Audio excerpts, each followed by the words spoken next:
है।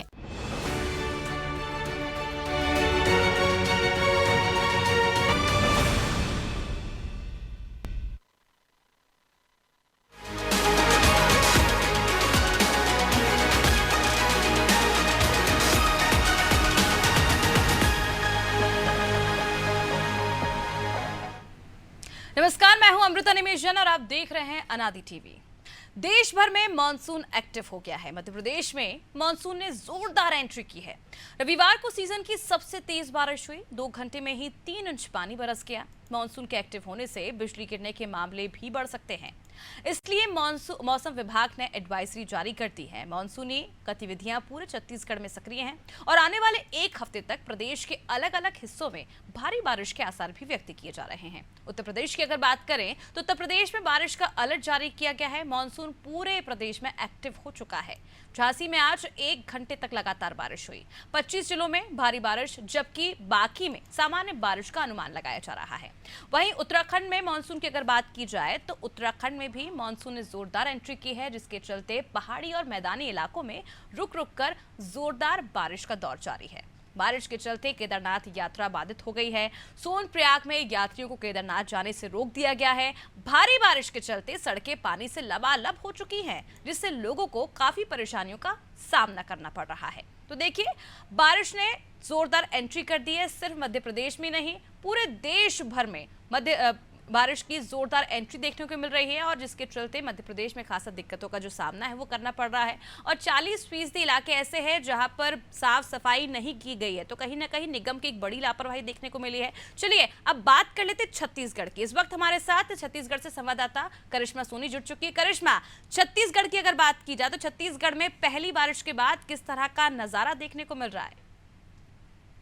जी अमृता, साफ तौर पर देखा जा रहा है कि अब जो है मानसून ने छत्तीसगढ़ में एंट्री ले ली है, जिससे प्रदेशवासियों को बड़ी राहत मिली है।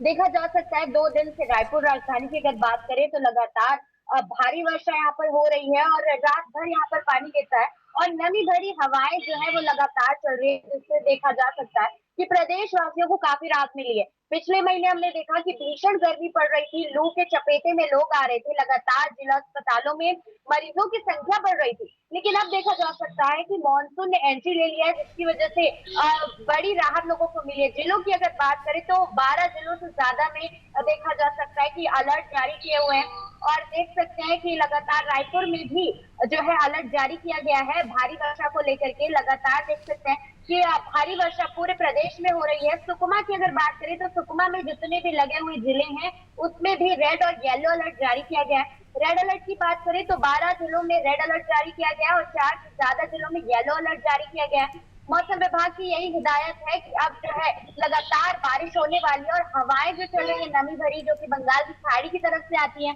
और बस्तर से मानसून ने एंट्री ली है, तो लगातार ऐसे ही मौसम जो है पूरे छत्तीसगढ़ में बने रहेंगे। रायपुर राजधानी में भी अधिकतम तापमान में भारी गिरावट महसूस की जा रही है और लगातार देख सकते हैं कि जो नमी भरी हवाएं है उसकी वजह से लोगों को काफी ज्यादा राहत जो है अब भीषण गर्मी से मिल रही है। अमृता, अब बिल्कुल कहीं ना कहीं की बड़ी राहत मिली है। करिश्मा, भीषण गर्मी से आज से बच्चों के जो स्कूल हैं वो भी छत्तीसगढ़ में खुल गए हैं, क्योंकि आज स्वागत करा गया है सीएम बघेल की ओर से बच्चों के लिए।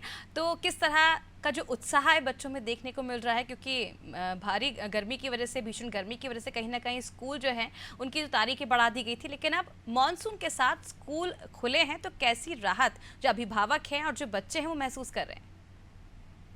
जी साफ तौर पर देखा जा सकता है बच्चों में काफी ज्यादा उत्साह नजर आ रहा है स्कूल खुलने का। हम जानते हैं कि 16 तारीख को स्कूल खुलने थे, लेकिन मुख्यमंत्री जी ने जो है तिथि आगे बढ़ा दी थी भीषण गर्मी को देखते हुए, और अब जब स्कूल खुले हैं तो मानसून के साथ स्कूल खुले हैं और देख सकते हैं बच्चों में काफी ज्यादा उत्साह है। और जो भीषण गर्मी पड़ने वाली थी जिससे कि काफी ज्यादा तकलीफदायी होता छोटे छोटे बच्चों के लिए, अब वो वैसे असर नहीं नजर आ रहा। मुख्यमंत्री ने आज सभी बच्चों को प्रोत्साहित किया और साथ ही में देख सकते हैं कि एक प्रोग्राम भी चलाया जिसमें सभी बच्चों को जो है संबोधित किया, संवाद किया उनसे और स्कूल जाने के लिए जिस तरीके से प्रेरणा दी है वो काफी ज्यादा प्रसन्नता पूर्व है। और देख सकते हैं कि आज भी हमारे जो शिक्षा मंत्री टेकाम है वो भी जो है अलग अलग कार्यक्रमों में जुड़ने वाले हैं, बच्चों से बात करने वाले, संवाद करने वाले हैं और तिलक और फूल माला के साथ जो है बच्चों का अब स्वागत होने वाला सभी स्कूलों में। तो बच्चे काफी ज्यादा उत्साहित है और अभिभावकों की अगर हम बात करें तो वो भी कहीं ना कहीं काफी ज्यादा जो है राहत महसूस कर रहे हैं, क्योंकि भीषण गर्मी पड़ रही थी, बच्चों को तकलीफ होती, लेकिन अब जब स्कूल खुले हैं, देरी से खुले हैं और बच्चे काफी ज्यादा उत्साहित हैं और मौसम की मार से बच्चे अब बच सकेंगे, तो उस वजह से देख सकते हैं कि बच्चों में भी काफी ज्यादा उत्साह दिखाई दे रहा है स्कूल खुलने का। बिल्कुल, जिस तरह से करिश्मा हमने पिछली साल देखा था, बाढ़ जैसे हालात छत्तीसगढ़ में भी देखने को मिले थे और सड़कें पूरी तरह से खराब हो गई थी। इस साल क्या कुछ बंदोबस्त किए गए हैं ताकि जो आम जनता है उसे किसी तरह की परेशानी का सामना ना करना पड़े? निगम की क्या कुछ तैयारी रही है? क्योंकि 10 दिन लेट छत्तीसगढ़ में एंट्री की इस बार मानसून ने। जी, साफ तौर पर देखा जा सकता है कि महापौर एजाज ढेबर ने कई सारी जो चीजों की समस्याएं हैं उनका समाधान किया है, और नेता प्रतिपक्ष मीनल चौबे है, उन्होंने भी मांग की थी कि मॉनसून आने के पहले 15 दिन पहले ही उन्होंने ये मांग की थी कि 70 वार्डों में जो है नालियों की सफाई काफी ज्यादा जरूरी है, क्योंकि अब जब मॉनसून आ चुका है तो मॉनसून के बाद काम करना कोई कारगर साबित नहीं होने वाला है। तो उन्होंने पहले से ही आवेदन दे दिया था महापौर को कि जल्द से जल्द नालियों की सफाई रायपुर के 70 वार्डों में की जाए। तो देख सकते हैं कि नालियों की सफाई हो चुकी है और जब्बार नाला जिसे हम कहते हैं, जो कि सबसे बड़ा नाला है रायपुर का, उसे भी ठीक तरीके से साफ किया गया है। लेकिन अगर हम बात करें बारिश की, तो अभी भी देख सकते हैं कि कई ऐसे इलाके हैं, कई ऐसे कह सकते हैं वार्ड है जहां पर अभी भी पानी भरा हुआ है। आज की भी अगर हम बात करें तो पास में ही एक वार्ड है जिसमें देखा जा सकता है कि बिल्डर की लापरवाही की वजह से लोगों के घरों में पानी भर रहा है। पुराना एक नाला था जिसे उस बिल्डर ने ढक दिया है और वो पूरी तरीके से बंद कर दिया गया है, जिसकी वजह से लोगों को अब परेशानी का सामना करना पड़ रहा है। लोगों के घरों में नालियों का गंदा पानी जो है वो घुस रहा है और देख सकते हैं कि उससे मच्छर, मक्खी और अन्य जितने भी कीटाणु से लोगों को काफी ज्यादा परेशानी होने वाली है और उनके स्वास्थ्य पर भी काफी ज्यादा असर पड़ने वाला है। डेंगू, मलेरिया जैसी बीमारियां भी इससे बढ़ सकती है। तो लगातार देख सकते हैं कि अब जो है नगर निगम भी सक्रिय हो चुका है मॉनसून को लेकर, और अगर सीवेज ट्रीटमेंट प्लांट की अगर हम बात करें तो वो भी साफ करवाए गए हैं और रायपुर में 3 सीवेज ट्रीटमेंट प्लांट लगाए गए हैं, अलग अलग क्षेत्रों में लगाए गए, जिससे कि जहां पर भी लोगों को पानी की समस्या हो रही है, जहां पानी जमा हो रहा है और गंदगी जो है जमा हो रही है, उससे लोगों को राहत मिले। तो देखा जा सकता है नगर निगम की पूरी तैयारी यहाँ पर है मानसून को लेकर। देखना यह है कि ये जो तैयारी है वो कब तक पूरी हो जाती है और लोगों को जो परेशानियों का सामना करना पड़ता है अमृता, वो करना पड़ता है या नहीं।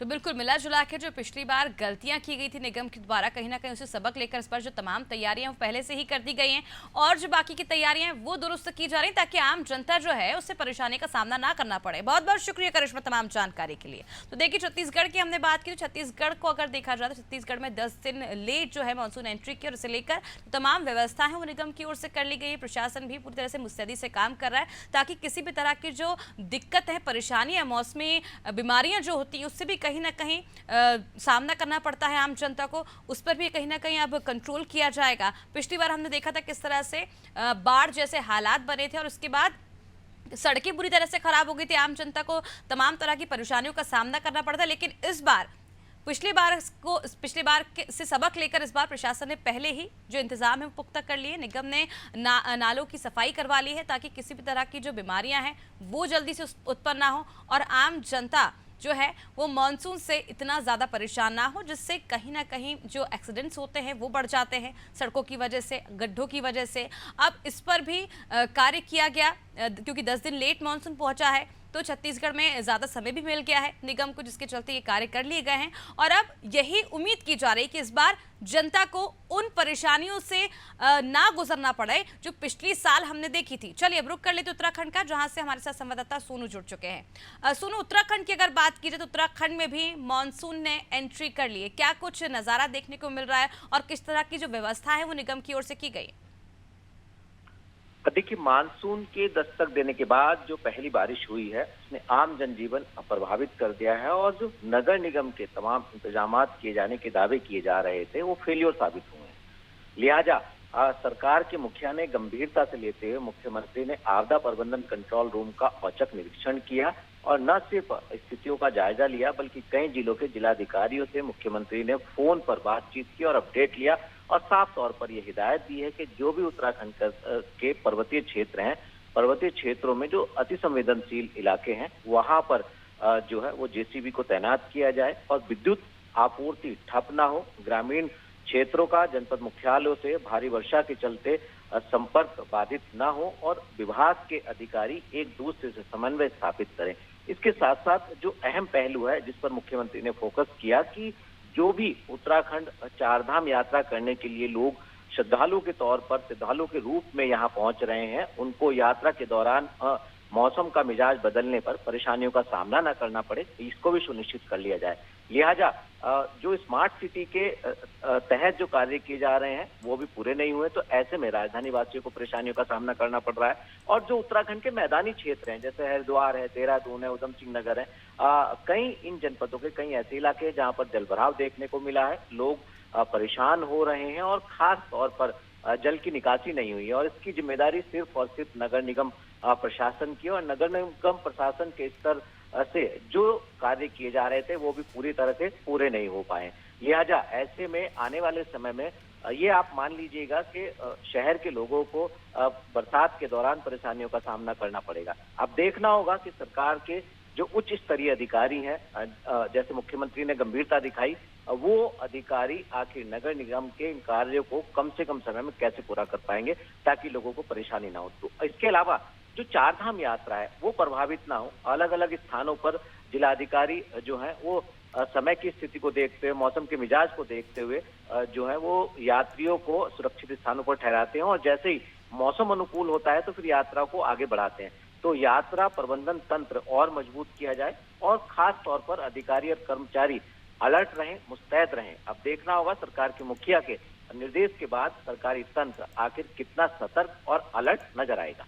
बिल्कुल देखने वाली बात होगी जो प्रशासनिक तंत्र है कितना ज़्यादा सतर्क और अलर्ट नजर आएगा, क्योंकि बाहर से देश दुनिया से यहाँ पर लोग पहुँचते हैं दर्शन करने के लिए, धार्मिक लाभ लेने के लिए। अब देखना होगा क्योंकि पहले तो काफ़ी दावे किए गए हैं लेकिन अब काफ़ी सबल संभल के जो प्रशासन है आगे कदम बढ़ा रहा है ताकि किसी तरह की जो दिक्कतों का सामना यात्रियों को ना करना पड़े, श्रद्धालुओं को ना करना पड़े। बहुत बहुत शुक्रिया सोनू तमाम जानकारी के लिए। देखिए मानसून ने उत्तराखंड में एंट्री ले ली है और जिसके चलते पहाड़ी और मैदानी इलाकों में रुक रुक कर बारिश का दौर लगातार जारी है। बारिश के चलते केदारनाथ यात्रा बाधित जरूर हो गई है लेकिन जिस तरह से अब प्रशासन है मुस्तैदी से काम कर रहा है और इससे पहले ही तमाम तरह की जो व्यवस्थाएं हैं वो दुरुस्त कर ली गई थी ताकि जो यात्री हैं एक सुखद यात्रा का जो एक एहसास है वो लेकर वापस लौटे। चलिए रुक कर लेते मध्य प्रदेश के राजधानी भोपाल से, जहां से हमारे विशेष संवाददाता वैभव गुप्ता जुड़ चुके। वैभव, मॉनसून ने एंट्री ले ली है, जोरदार बारिश शुरू हो चुकी है मध्य प्रदेश में और ऐसे में क्या कुछ नज़ारा देखने को मिल रहा है, क्योंकि पिछली साल हमने देखा था किस तरह से मॉनसून के बाद हालात हो गए थे, सड़कें पूरी तरह से खराब हो गई थी, लोगों को कई तरह की दिक्कतों का सामना करना पड़ा था, हादसे हुए थे और नगर निगम के कार्य प्रणाली पर कई तरह के सवाल भी खड़े हुए थे। इस बार क्या कुछ व्यवस्था की हुई है? अमृता, गरीबों के लिए बारिश का मौसम सुहावना हो जाता है, वहीं जो गरीब होते हैं, जो जरूरतमंद होते हैं, उनके लिए बारिश कहीं ना कहीं कहर अपने साथ लेकर आती है। कल राजधानी भोपाल में 2 घंटे की बारिश हुई, 3 इंच बारिश गिरी इन 2 घंटों के बीच में और लोगों के घरों में पानी भर गया। चाहे बैरागढ़ की बात की जाए, बाबा नगर की बात की जाए, कोलार की हालत तो और ज्यादा खराब है क्योंकि कोलार में 6 लेन सड़क का काम चल रहा है, लोग वैसे ही परेशान थे। कल जो बारिश हुई है, मानसून ने जो दस्तक दी है, वो पूरा ही जो काम चल रहा था वहाँ पूरा कीचड़मय रोड हो गया है। पानी के चलते कीचड़ बना, जो भी लोग वहां से वाहन गुजर रहे हैं वो बार बार फिसलते हुए नजर आ रहे हैं, लोगों को गंभीर चोटें लग रही हैं। तो नगर निगम ने पहले कई सारे दावे किए थे कि नालों की सफाई हो चुकी है, सारी चीज हम समय से पहले ही दुरुस्त कर चुके हैं, लोगों को बारिश में इस बार परेशान नहीं होना पड़ेगा। लेकिन हर बार की तरह इस बार भी नाले पूरी तरीके से जाम है, लोग परेशान हो रहे हैं, लोगों के घरों में पानी भर रहा है। तो कह सकते हैं कि करोड़ों रुपए जो खर्च किए गए थे ड्रेनेज सिस्टम को सुधार करने के लिए, वो इस पानी के साथ पूरी तरीके से बहकर खत्म हो चुके हैं। बिल्कुल वैभव, अगर हमने देखा जाए तो पिछली साल देखा था किस तरह से बाढ़ के हालात हो गए थे और जैसे ही नगरीय निकाय चुनाव में जीत हासिल हुई थी, महापौर बनी थी बीजेपी की, तो उस वक्त एक सीएम शिवराज सिंह चौहान की ओर से उन्हें एक टास्क दिया गया था, ये कहें चुनौती दी गई थी कि 8 दिन में जो भोपाल है उसकी जो हालात बने हुए हैं उसको दुरुस्त की जाए और उन्होंने इसे गंभीरता से भी लिया था। लेकिन उसके बाद 8 दिन बाद वही खामोशी छा गई थी। क्या वैभव, इस बार पिछली बार जो गलतियां हुई थी, खामियां हुई थी, क्या उसकी इस बार निगम ने सीख ली? क्योंकि अभी भी ये कहा जा रहा है, एक सर्वे में आया है कि 40% जो नाले हैं वो अब भी साफ नहीं हुए हैं। अगर सबक लिया होता तो कल शायद मानसून की जो पहली बारिश थी, 2 घंटे की बारिश, ऐसी तस्वीर झीलों के शहर भोपाल में तो नहीं देखने को मिलती। बिल्कुल, मुख्यमंत्री शिवराज सिंह चौहान ने 8 दिनों का टास्क दिया था कि 8 दिन के भीतर भोपाल की तस्वीर बदलना है। ना तस्वीर बदल दी है, तस्वीर भी वही है, सूरत भी वही है, केवल बातें की गई थी। तो 40% नाले साफ नहीं हुए, सड़कों की हालत किसी से छुपी नहीं है। और महापौर से जब सवाल किया जाता है तो महापौर यही कहती है कि नगर का अंजाम तेजी से काम कर रहा है और मानसून से पहले ही सारी चीजों को दुरुस्त कर लिया जाएगा। आज केंद्र सरकार की टीम भी आई थी स्वच्छ सर्वेक्षण को लेकर। तो अब क्या किया गया था अमृता, जो नाले होते हैं, नालों के बाहर जो ग्रीन मैट हम देखते हैं कि जो कि बारिश से बचने के लिए लगाया जाता है, उसको लगा दिया गया था। उसके ऊपर पोस्टर्स लगा दिए गए थे जो कि नगर निगम के काम की तारीफ कर रहे थे। तो कह सकते हैं कि अपनी खामियों को छुपाने के लिए एक बेहतर तस्वीर पेश करने की कोशिश सर्वेक्षण के दौरान नगर निगम ने की थी। नगर निगम ये चीज को भूल गया कि उस पर्दे के पीछे, उस पोस्टर के पीछे वही हालात हैं। नाला पूरी तरीके से चौक है, गंदगी पूरी तरह से भरी हुई है। भोपाल के निचले इलाकों की बात कर लेते हैं, बस्तियों की बात कर लेते हैं। कल वहां बाढ़ जैसे हालात नजर आए, तेजी से पानी लोगों के घरों में घुसा, लोगों की किचन तक पानी पहुंच पाता। उसके बाद उनको पहले माले पर ले जाकर उस सामान को बचाने के लिए परेशान होना पड़ा। लेकिन हर किसी का घर 2 मंजिला नहीं है, किसी के घर में ग्राउंड फ्लोर पर ही सारे लोग रहते हैं, किचन भी वही है, लोग सोते भी वही हैं, अपने मेहमानों का स्वागत भी उसी मंजिल पर करते हैं। तो वो लोग बड़े परेशान हुए। परेशान हर कोई है, जिसके घर में छोटे बच्चे थे वो परेशान हो रहे थे। छोटे बच्चे अपने हाथों में कह सकते हैं कि जो छोटी छोटी बाल्टियां होती हैं, मग होती है, उससे घरों का पानी निकाल रहे थे। वो बच्चे ये नहीं समझ पा रहे थे कि गलती नहीं उनकी नहीं है, गलती तो निगम प्रशासन की है। निगम प्रशासन ने अगर समय रहते अपनी आंखें खोल ली होती तो शायद उनको इस छोटी सी जिंदगी में, कह सकते हैं कि जिस उम्र में उनको खेलना कूदना चाहिए, उस उम्र में वो घर से पानी बाहर नहीं निकाल रहे होते। बिल्कुल वैभव, हमने कई तस्वीरें ऐसे देखी हैं जो वाकई अपने आप में कई सवाल भी खड़े करती है, सोचने पे मजबूर करती थी कि आखिर इतनी बड़ी लापरवाही आम जनता के साथ क्यों। जब आम जनता अपने एक वोट की कीमत समझ के आपको चुनती तो इसलिए चुनती है ताकि आप आने वाले समय में जनता की सहायता करें, मददगार बने, उनकी परेशानियों से रूबरू हों। वैभव, एक सवाल ये भी उठता है, कारम नदी की अगर हम बात करें तो पिछले साल हमने देखा था किस तरह से जो डैम था वो क्षतिग्रस्त हो गया था और विपक्ष इस मुद्दे को लेकर कई बार भुना भी चुका है और कमलनाथ भी वहां पर पहुंचे थे। बावजूद इसके अब इस बार क्या कुछ तैयारी की गई है, क्योंकि 18 जो गांव थे उन्हें खाली करा दिया गया था। 18 गांव खाली करा दिए गए क्योंकि जिस तरीके से अब मानसून ने कल जोरदार एंट्री ली, 2 घंटे में 3 इंच बारिश हो जाती है। और कहें कि जो जून में गर्मी से लोग परेशान हो रहे थे, 2 घंटे की बारिश ने जून का कोटा भी पूरा कर दिया और थोड़ी सी बारिश ज्यादा ही हो गई है। और जो चेतावनी दी गई है 29 तारीख तक येलो अलर्ट जारी किया गया है। मध्य प्रदेश के कई जिलों में अति भारी बारिश की चेतावनी दर्शाई गई है। कल पीएम मोदी का भोपाल का दौरा है तो उनका रोड शो कैंसिल कर दिया गया है। पीएमओ से इस बात की जानकारी को कंफर्म किया गया क्योंकि कल भी तेज बारिश होने की संभावना है और ऐसे में तेज बारिश में पीएम मोदी का रोड शो संभव नहीं था, तो उनका रोड शो कैंसिल कर दिया गया। तो इससे स्पष्ट रूप से समझ में आता है तो कल न केवल भोपाल के शेड्यूल में भी भारी बारिश की चेतावनी जारी की गई है। तो स्पष्ट है कि अब मानसून ने जो दस्तक दी है उससे लोगों की परेशानियां भी बढ़ेंगी और सरकार अगर समय रहते चेत जाती, नगर सरकार अगर समय रहते चेत जाती तो शायद लोगों को इतना परेशान तो नहीं होना पड़ता।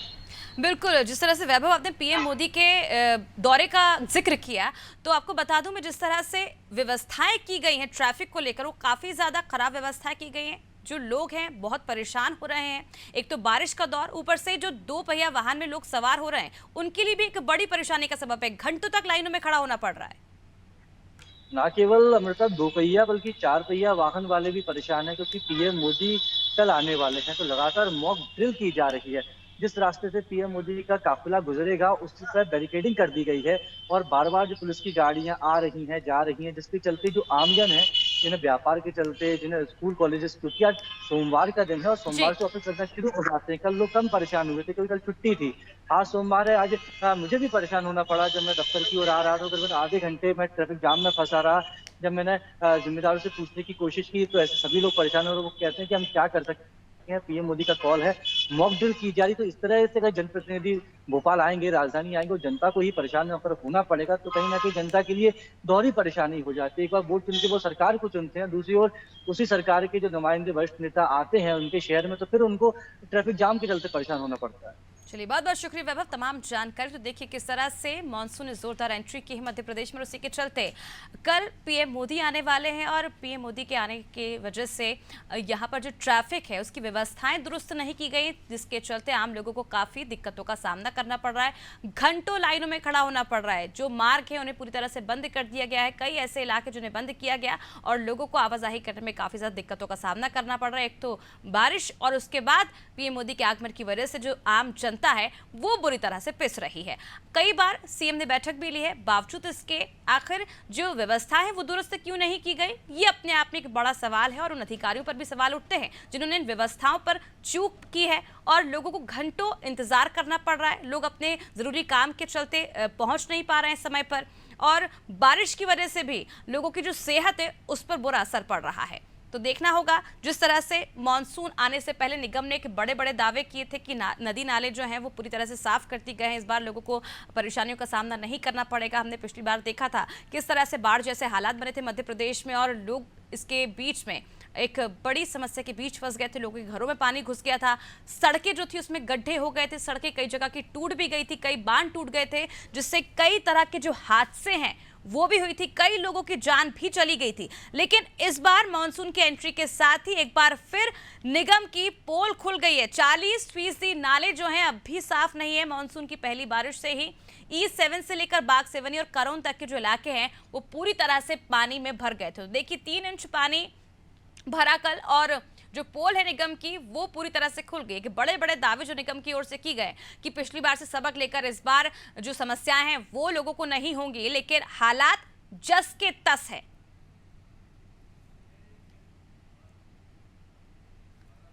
चले बाराबंकी रुक कर लेते उत्तर प्रदेश की, जहां से हमारे संवाददाता नितेश मिश्रा जुड़ चुके हैं। नितेश, मध्य प्रदेश की हमने जानकारी ली, छत्तीसगढ़ की हमने बात की, उत्तराखंड की हमने बात की, उत्तर प्रदेश की अगर हम बात करें तो हीट स्ट्रोक के चलते कई लोगों की मौत हो गई थी। अब बारिश की वजह से कितना वहां की जनता राहत महसूस कर रही है? सबसे पहले तो हम आपको बता दें कि अभी मानसून यहाँ पर पूरी तरीके से उसकी आमद नहीं हो पाई है। हालांकि बादल बन चुके हैं और अगर बात करें तो यूपी के लगभग 10 जिलों में मौसम विभाग के द्वारा ऑरेंज अलर्ट भी जारी किया गया है। अभी तक की जो यहाँ की स्थिति थी, पारा इतना ज्यादा तप रहा था कि लोगों को तमाम बड़ी समस्याओं का सामना करना पड़ रहा था। लेकिन जो ये छिटपुट बारिश हुई है इसके चलते अब कहीं ना कहीं संक्रामक रोग बढ़ने का जो आसार दिख रहे हैं वो पूरी तरीके से हो चुके हैं, क्योंकि छिटपुट बारिश हुई है जिस कारण से उमस हुई है और इस उमस के चलते लोगों को खासा परेशानी झेलनी पड़ रही है। हालांकि मौसम विभाग ने यह साफ कर दिया है कि आने वाले 2 दिनों में मानसून पूरी तरीके से हावी हो जाएगा और 1 हफ्ते तक लगातार अच्छी बारिश देखने को मिल सकती है। कुछ हिस्सों में वज्रपात और आंधी की भी सूचना मौसम विभाग ने जारी की है। जिन शहरों में ऑरेंज अलर्ट जारी किया गया है उसमें बरेली, मुरादाबाद, आगरा, एटा, मैनपुरी, तमाम अन्य जनपद शामिल हैं। जी, ये भी जानना चाहेंगे आपसे, जिस तरह से लगातार हम देख रहे थे बिजली की जो समस्या है वो बनी हुई थी और सीएम ने कई बार बैठकें भी ली थी ताकि आम जनता को बिजली की समस्या से परेशानी ना हो, क्योंकि हीट स्ट्रोक के चलते कई लोग अस्पतालों में भी भर्ती हो रहे थे। अब विद्युत विभाग की क्या कुछ तैयारियां हैं? जी, विद्युत विभाग ऐसे कहने के लिए उसके दावे तो हमेशा की तरीके से उनके दावे हैं कि वो लगातार इस पर नजर रखे हुए हैं और जो छोटी छोटी फॉल्ट्स हैं उनके कारण बड़ी समस्याएं उत्पन्न हो जाती हैं। विद्युत विभाग का यह दावा है कि आने वाले समय के लिए आंधी मौसम या किसी भी प्रकार की बारिश होती है, किसी प्रकार की समस्या को लेकर वो पूरी तरीके से तैयार हैं। लेकिन यहाँ पर हम आपको सबसे बड़ी बात बता दें, जो वादे रहते हैं और जो धरातल पर रहती हैं, जैसे अनादि टीवी में तमाम लाइव रिपोर्टिंग की, बिजली जाने की जो तमाम लोकल फॉल्ट्स होती थी उनके कारण बड़ी समस्याएं होती थी। हालांकि अधिकारियों का यह दावा है कि जिस प्रकार से योगी आदित्यनाथ ने बैठकर अधिकारियों के पेंच कसे थे उसके बाद कहीं ना कहीं बिजली विभाग में कुछ आंशिक तौर पर सुधार हुआ है। ठीक उसी प्रकार से बिजली विभाग ने यह दावा किया है कि आने वाले मौसम को लेकर वो अपनी तैयारी पूरी कर चुके हैं। अब आने वाले समय में ही ये देखना उपयुक्त होगा कि उनकी तैयारियां धरातल पर कितनी सफलपूर्वक उतरती हैं। बिल्कुल नितेश, देखने वाली बात होगी कि किस तरह से जो वादे किए जाते, दावे किए जाते हैं वो अब कितनी उन बातों पर अमल किया गया है और जनता के हित का सोचा क्या है, ये तो अब आने वाले समय में साफ हो जाएगा। बहुत बहुत शुक्रिया नितेश तमाम जानकारी। तो बता दें आपको, पूरी तरह से उत्तर प्रदेश में फिलहाल मानसून एक्टिव नहीं हुआ है, लेकिन इसे लेकर मौसम वैज्ञानिकों ने अभी से अलर्ट जारी कर दिया है और अब जिस तरह से विद्युत विभाग की अगर बात की जाए तो बिजली का संकट लगातार उत्तर प्रदेश में मंडराया हुआ था और कई बार सीएम की बैठक भी ली गई, लेकिन अब मानसून के चलते क्या कुछ दुरुस्त किया गया है, क्या कुछ जनता का ख्याल रखा गया है ताकि मानसून से दुर्घटनाएं ना हो, मौतें ना हो, जो हर साल हम देखते हैं बाढ़ जैसे हालात ना बने। पूरे देश भर में कई ऐसे राज्य थे जहां पर पिछले साल हमने बाढ़ जैसे हालात देखे थे। मध्य प्रदेश की बात करें, छत्तीसगढ़ की बात करें, इस बार दावे तो किए गए कि पिछली बार के बाढ़ जैसे हालात से सबक लिए, कई बैठकें भी हुई, लेकिन इस बार धरातल पे कितनी ज्यादा वो दावे वादे उतरे हैं ये देखने वाली बात होगी, क्योंकि पहली बारिश के चलते ही निगम की पूरी तरह से पोल खुल गई है। 40% नाले जो हैं अभी साफ नहीं है और उसकी जो दिक्कतें हैं, परेशानी है, वो आम जनता को भुगतनी पड़ रही है। फिलहाल मेरे साथ इस वक्त की खास पेशकश में इतना ही। आप देखते रहिए अनादि टीवी। नमस्कार।